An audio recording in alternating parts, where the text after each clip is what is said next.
Hey, Nancy Drew fans. I just realized I never reviewed Nancy Drew Curse of Blackmoor Manor, the DVD game. And there's a reason I haven't reviewed this game. It's kind of awful. That's the reason I don't play this game. I just played it for like the third time on my channel, and it's like, whew, once was enough. So it came out around this time in the series. It's just a really flawed product. There's like three major reasons why it's terrible. Number one, just the movement in the game. So when Nancy is like going through the halls of Blackmoor Manor, we have like 5 seconds of animation. So you press the forward button and then she walks forward. We have the animation of her walking forward and then she stops. And then another 5 second animation and then she stops. It's like Midnight in Salem, where, you know, we have the animation of Nancy walking from place to place. And I know people said that gave them motion sickness. It shouldn't be as bad in this game because it's a lot slower. But that's the problem. It's so dang slow. It's so slow. It takes forever to get from one side of the manor to the other. And then when you're at the end of the game, where you have to go from like the secret tunnels to the library, and then back to the secret tunnels, and back to the library, that takes like 2-3 minutes just to go up the stairs, because the animation of going up the stairs is a lot slower than the animation of just going down the halls. And so it takes forever to get anywhere. Honestly, reminds me of the Nancy Drew White Wolf of Icicle Creek game for the Wii, where there was like a 1 to 2 second loading screen in between every single step that Nancy has to take, and that made it super slow. And I know Sega got mad at me in my review for saying the game was super slow and that ruined the game, but it was super slow and ruined the game. Whereas, you know, you play the game on the PC, you just go click, click, click, click, click, click, click, boom, Nancy's at the end of the hallway.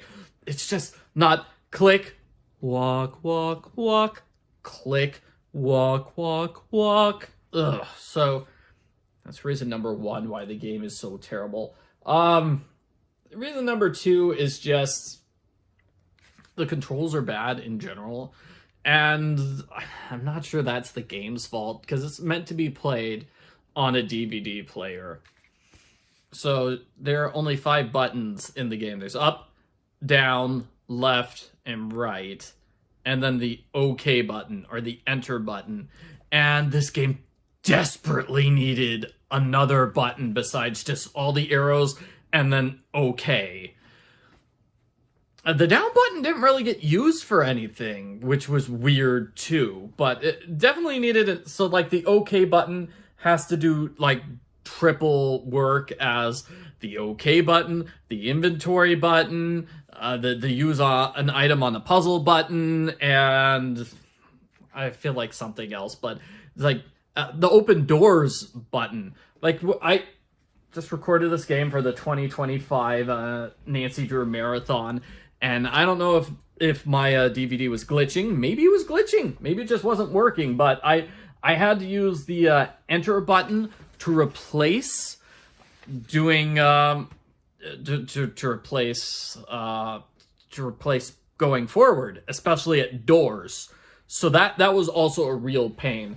Another problem I encountered, which I don't think I've encountered before, I'd have to rewatch my videos, but I don't want to rewatch my videos of playing this game because it wasn't fun, was there were lots of places where like I had to listen to the music to play all the way through before I could interact with the screen. And brings me to another problem. Big problem too was that there's like a 4 to 5 second gap every time the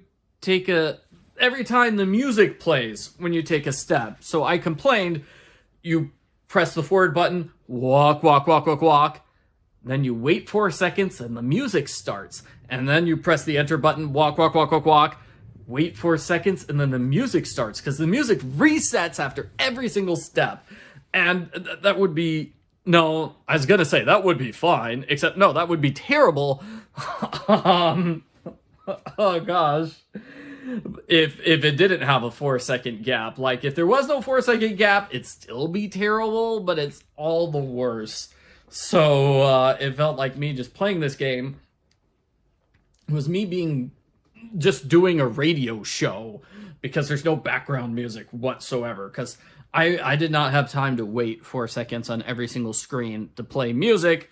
I don't know if that's better or worse than the screens where, no, you have to listen to this 30-second song clip before you can enter the door through the library. Like I said, the doors were giving me a lot of problems in this game, and I don't know if that's just because my DVD was busted or, you know, maybe my computer was busted. It could be that that's not a problem on if you're playing this game on an actual DVD. An actual DVD player. So I'm just like putting that big asterisk next to that complaint because it might be just an issue that bothered me. But still, the music being super slow and being super slow to get anywhere was bad. And then just the controls were not good because, and I really can't blame the game for having terrible controls when you only have the direction arrows and one button. Especially when you can't really use the back button. In the actual game, you can use the, there's a down arrow, you just click at the bottom of the screen, and Nancy backs away, but that's not really an option so much in this version of the game. So that's another problem. The other, it was interesting to see how they did some puzzles in this game. Whereas some puzzles are done just basically the exact same way. Like, you need to spell out Eleanor's name in runes, just select all those runes.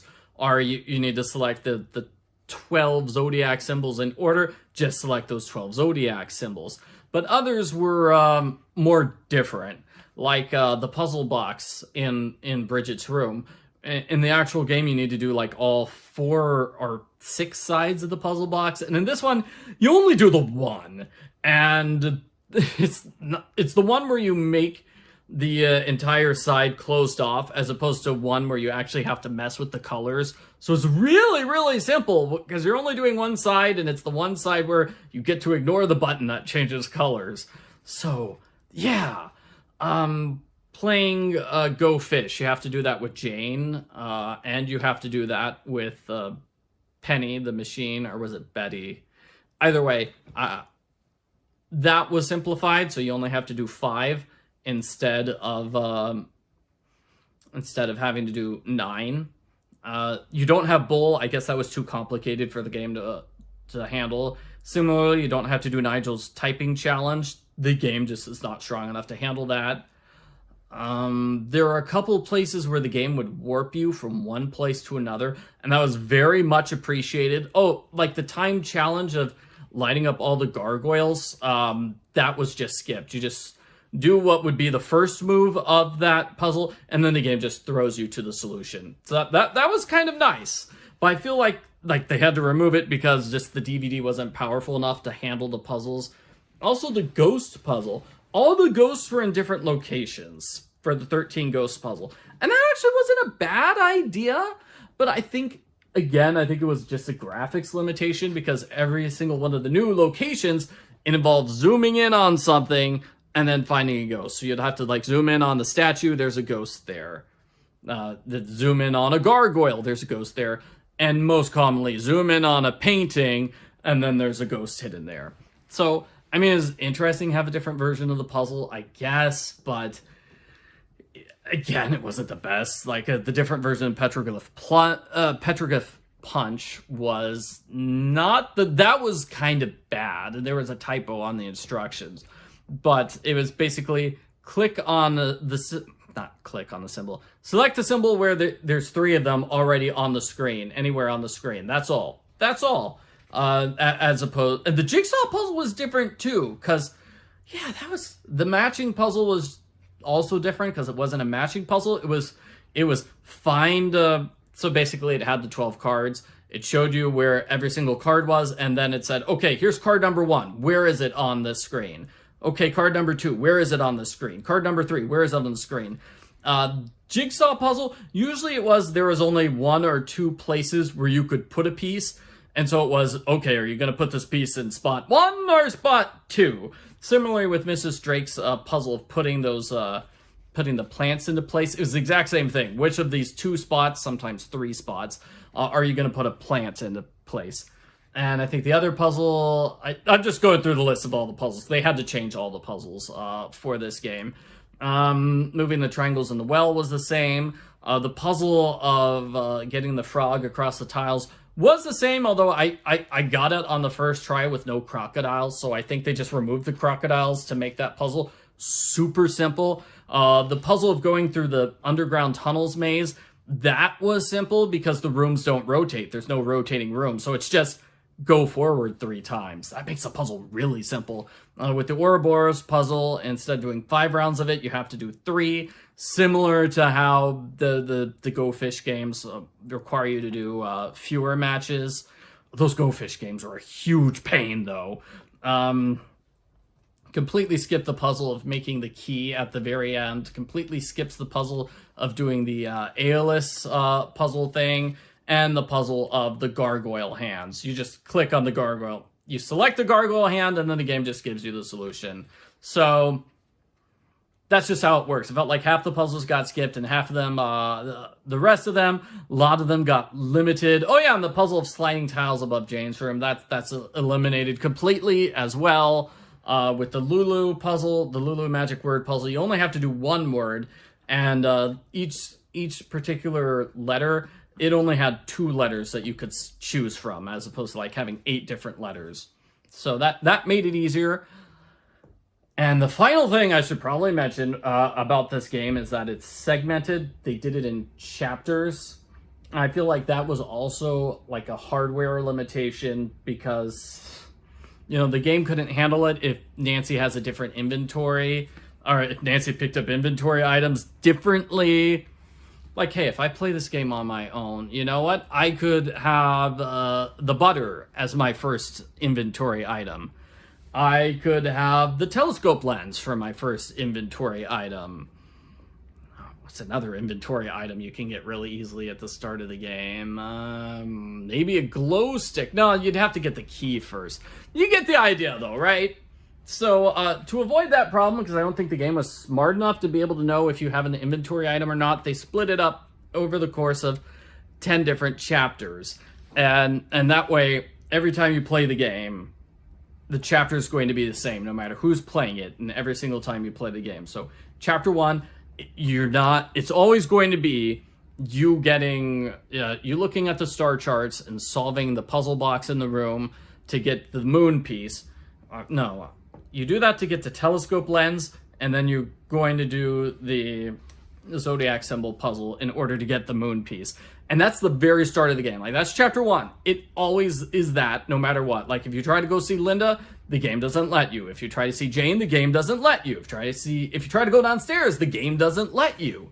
And then so that's how it works. And on one hand, it's kind of interesting, and on the other hand, it was really terrible because we had to solve like all of the pillar puzzles at the very start, which makes no sense. Especially that first one. I said our first puzzle we have to solve is the star charts puzzle. It's like, no, you're supposed to hear the Bridget song, which gives you the clue to solving that puzzle, but not in this version. That's the first thing you have to do. And then then the next thing you do is Mrs. Drake's puzzle with the seedlings, which is that the second thing you do in the game? No, nobody plays the game that way. But this version of the game says that's the set order of the puzzles. That's a chapter 2 puzzle. It's not. And the game has a 2-player feature, which I didn't really know anything about. So just the order of the puzzles is dumb, and I feel like it's probably just because they had the limitation. They just had a limitation when it comes to inventory. So I've seen that in other games where it's like, okay, Nancy can't pick up this item yet because that would mess up the game's storyline if she got the item too early, so she can't pick it up until a specific point in time.